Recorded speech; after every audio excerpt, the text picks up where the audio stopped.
Today we will be making chocolate chip cookies using the creaming method. Before you begin, put up your hair, put on your shoes, apron, and wash your hands. If you want your recipe to turn out properly, you have to measure your ingredients properly. Pack the brown sugar down well so that when you turn it out into a bowl, it holds its shape.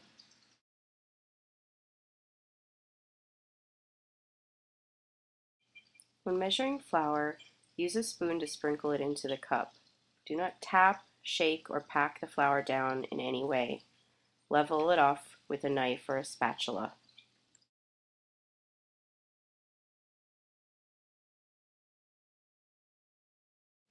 Before you begin, make sure that you've read the recipe and are familiar with all of the procedures.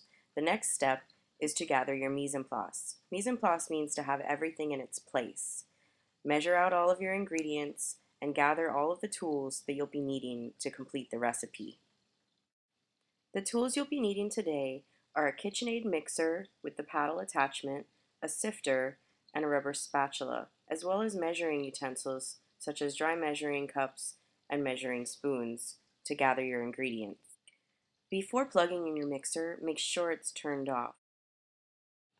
The first step in the creaming method is to combine the packed brown sugar with the granulated sugar and the shortening. To attach the bowl to the mixer, slip it over the pins and snap it into the spring in the back. When attaching the paddle, slide it onto the drive shaft and twist. Crank the mixer up and begin mixing. Cream the sugars and shortening together, scraping down the paddle and bowl as you go until the mixture is fully combined. Add the egg and vanilla to the creamed mixture. Mix to combine, and then scrape down the bowl to ensure that everything has been fully incorporated. If you overmix at this stage and incorporate too much air, your cookies may spread more than desired, creating a crisper, thinner cookie. Remove the bowl from the mixer. Place the sifter on top and sift the flour, baking soda, and salt.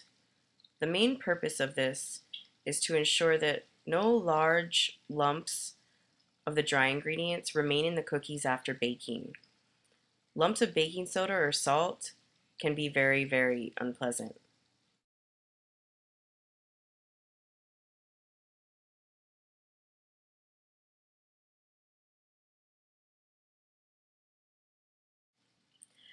Mix the flour until just combined.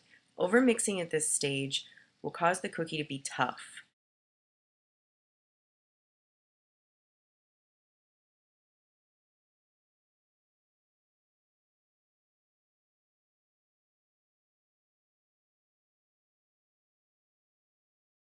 Scrape the bowl down to make sure that all ingredients are being combined.